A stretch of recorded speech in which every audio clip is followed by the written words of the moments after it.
Salut à tous, toujours un grand plaisir de vous retrouver sur ma chaîne YouTube.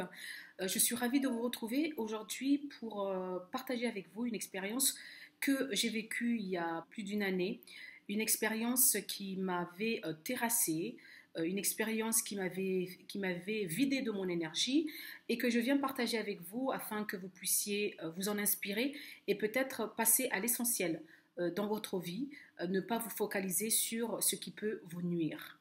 Aujourd'hui, je reviens donc avec cette vidéo sur une personne qui, me semblait-il, était juste toxique, mais après réflexion, ce n'était qu'un ou une perverse narcissique. Voici mon histoire et comment j'ai fait pour m'en débarrasser. Je le partage avec vous tout de suite. Alors, j'étais donc avec une personne que je connaissais depuis fort longtemps, en qui j'avais confiance et avec laquelle j'avais décidé de partager des expériences professionnelles.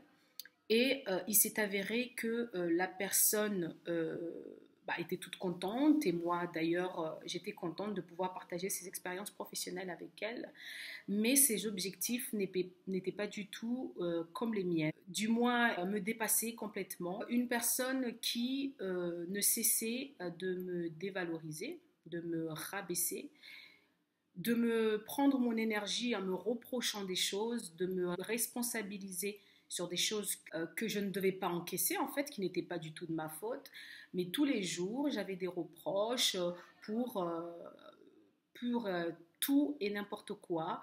Donc, c'est déjà me dévaloriser en me disant que j'étais pas une personne logique, que je me prenais pour qui, que ce que je faisais c'est de la merde, que ma chaîne YouTube c'était de la merde, que ce que j'entreprenais dans la vie, donc à l'extérieur, notamment des organisations d'événements, c'était de la merde, et que je me prenais pour une personne d'importante alors que je n'étais pas du tout cela.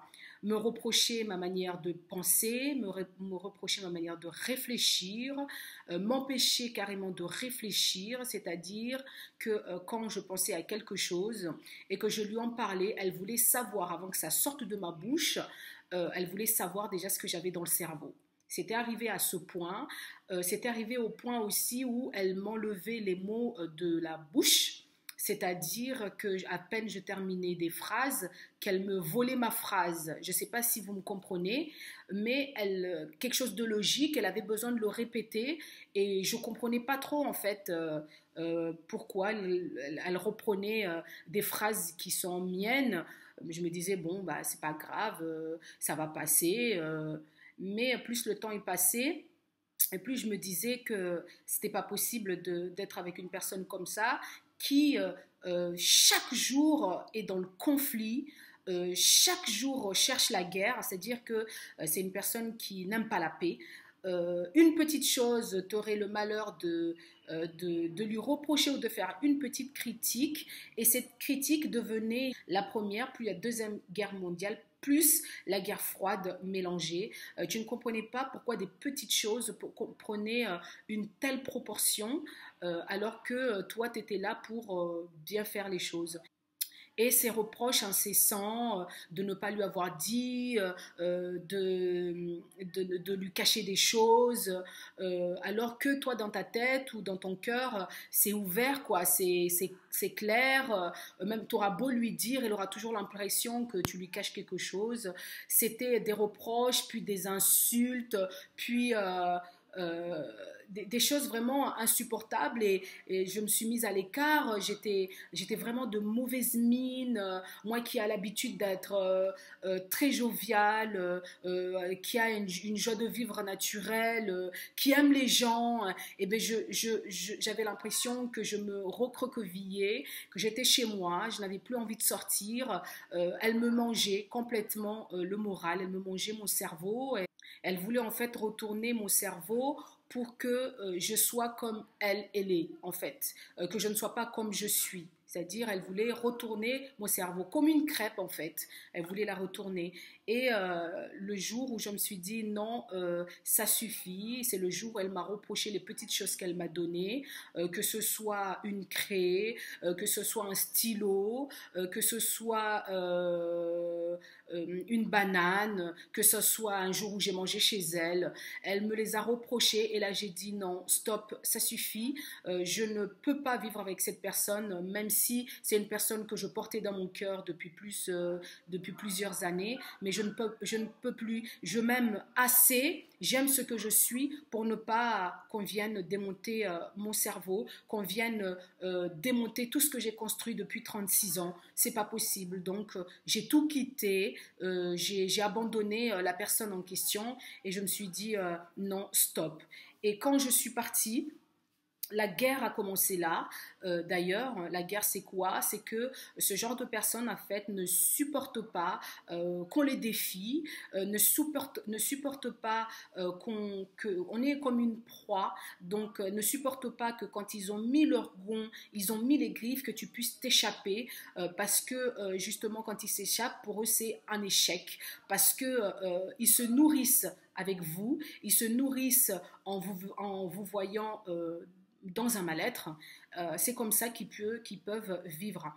Et donc, quand je suis partie, là a commencé les ragots. Donc, la personne a essayé déjà dans un premier temps de me démonter seule dans ma famille, donc dans mon petit cercle d'amis, puis à me démonter socialement, c'est-à-dire en société, avec tout ce que j'entreprenais, toutes les personnes que je connais dans le milieu professionnel, les voir et leur raconter des choses qui sont fausses parce que le perverse ou la perverse ou le pervers narcissique sont des vrais menteurs malheureusement et des manipulateurs aussi. Donc aller voir ces personnes et leur dire voilà que j'ai fait telle chose qui est complètement faux puisqu'elle reprend exactement ce que elle est. En fait, elle veut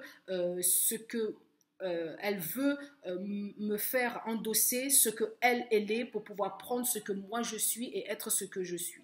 Donc très compliqué comme histoire. Mais je me suis dit, je ne vais pas me laisser faire.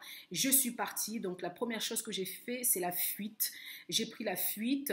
J'ai tout bâclé parce que on avait des projets professionnels en commun. Donc j'ai tout laissé, tout abandonné, que ce soit ce qui était financier, les objets et tout, j'ai tout abandonné. Je me suis dit non, je m'aime assez pour que je ne me fasse pas détruire ou démonter comme ça.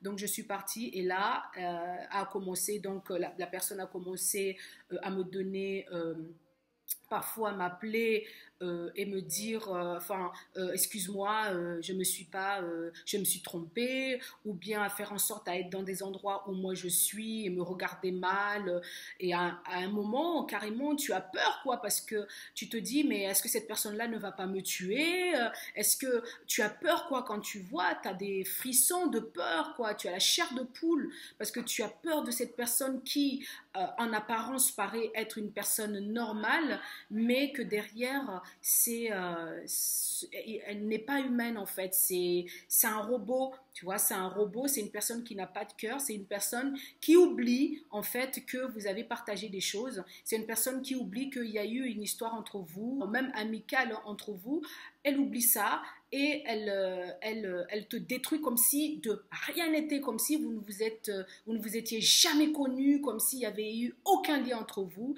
et tu deviens sa bête noire, tu deviens la personne à terrasser, tu deviens la personne à éliminer, entre guillemets. J'avais une tension qui avait baissé, tellement la personne m'avait vidé de mon sang, de mon énergie, de ces ruminements qui ruminent le passé. Elle rumine, t'auras beau t'excuser si tu as fait une petite erreur, t'auras beau t'excuser une fois, elle ruminera toujours, toujours, toujours, toujours le même problème qui revient, qui n'est pas casé, le même problème. Donc, à force, ça te bouffe ton sang, ton énergie, ça te bouffe tout. Et voilà, je me suis dit non, c'est pas possible, je m'en vais, tant pis. Et là, donc, elle a commencé à me chercher, à me croiser. Et moi, je me suis dit, je ne me ferai pas avoir. Donc, je me suis dit, ce sont des personnes qui cherchent du blé à moudre. Ils cherchent quelque chose qui va leur permettre de fonctionner. Et ce qui les fera fonctionner, c'est quoi? C'est que tu leur tends une perche, que tu leur parles, que tu les accuses de quelque chose. Donc, moi, je suis rentrée dans mon cocon. Je me suis dit, non, je ne lui donnerai pas ce blé à moudre, je me tais, je garde le silence, je l'ignore, c'est-à-dire que même au niveau des yeux, je ne la regarde pas, même l'entendre quand je la vois, pour moi, je ne la vois pas. Donc, je trace ma vie comme si cette personne n'a jamais existé, parce que c'est une personne dangereuse, qui est capable de te détruire. Voilà, détruire parce qu'elle n'est pas en fait arrivée à sa fin. Elle est capable de te détruire parce que quand elle est venue avec toi, ou elle t'a amadoué, ou elle t'a séduite en te disant oui, t'es quelqu'un de bien, tu es une vraie artiste, t'es bien, voilà, elle te flatte et en fait derrière il y a un objectif, quoi. L'objectif c'est quoi? L'objectif c'est de se servir de toi pour arriver à ses fins. Voilà. Et ses fins, c'est quoi? C'est le pouvoir, l'admiration. Voilà, le pouvoir et l'admiration. Et si toi, de ton côté, eh ben, tu te fais, enfin, que les gens t'apprécient, ça, ils n'aiment pas du tout parce qu'ils aimeraient que eux aussi on les apprécie. C'est pour ça qu'elle voulait rentrer carrément en moi, c'est-à-dire prendre ma place pour que les gens puissent aussi bien l'aimer ou ce genre de choses. Pour moi, je ne la vois pas parce que quand je la vois, j'ai l'impression que tous ces ondes négatives qui est là et qui sont malheureusement énormes, ces ondes négatives, elle me les transmet. Donc je n'ai pas envie, j'ai envie de bien vivre, j'ai envie d'être heureuse, j'ai envie d'avoir cette joie de vivre que j'ai et que je veux transmettre aux gens. Je n'ai pas envie d'être négative, ce n'est pas moi. Je reste tranquille, je reste patiente, je reste calme, je l'ignore et je garde mon silence. Surtout le silence par rapport au fait que elle rentre dans ton univers et elle écrase en fait ta réputation vis-à-vis des gens, même si c'est faux, ceux qui veulent le croire le croient. Donc moi je me suis dit, je ne répondrai pas. Les pervers ou perverses narcissiques sont comme ça, c'est-à-dire qu'ils te lâchent quand tu ne réponds plus.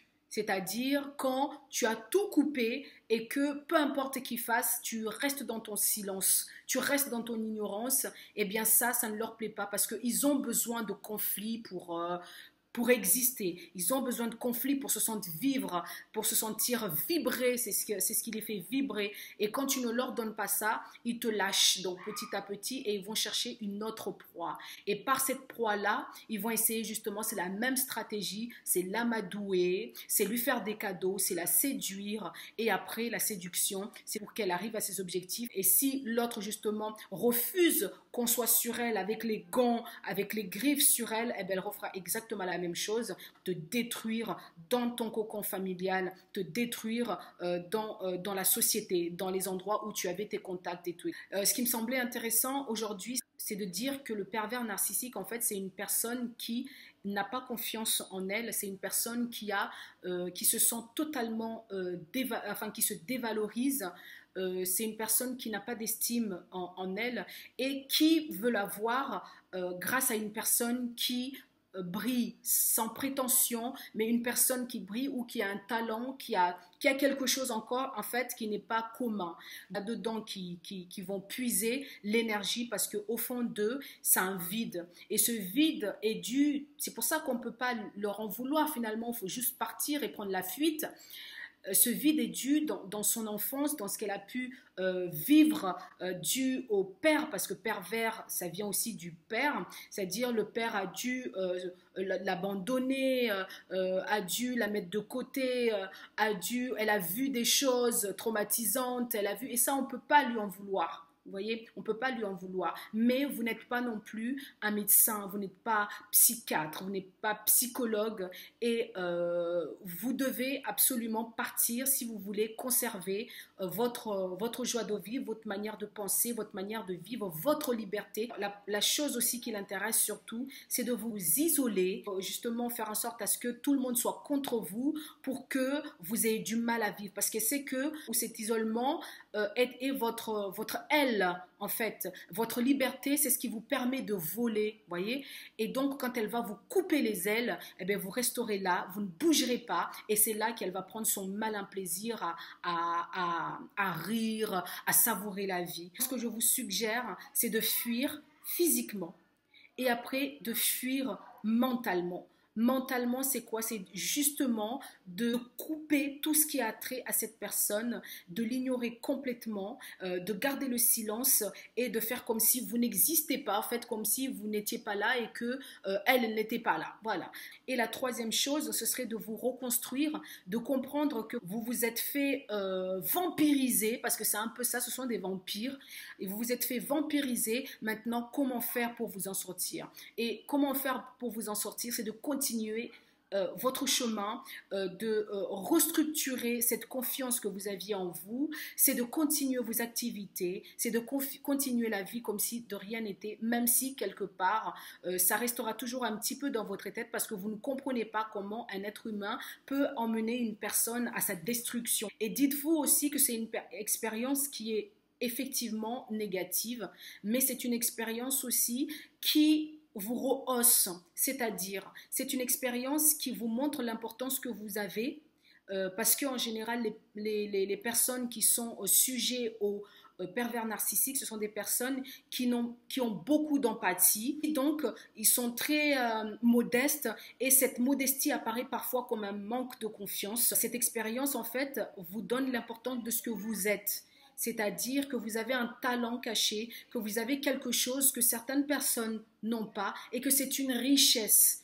Et que c'est une richesse que vous pouvez partager, continuer à partager avec les autres. Que vous prenez conscience que si ces genres de personnes viennent vous voir, c'est que vous avez quelque chose de différent. Et cette différence, il faut l'utiliser à bon escient en la partageant avec les autres. Voilà, moi je vous embrasse et à très bientôt. Je vous encourage en tout cas si vous êtes dans ce genre de relation à prendre la bonne décision. Je vous embrasse et à très bientôt sur ma chaîne YouTube et surtout soyons fortes, avançons dans le bon sens et maîtrisons notre vie car c'est nous qui écrivons notre livre, c'est nous qui écrivons notre histoire. Je vous embrasse mes loulous et à très bientôt.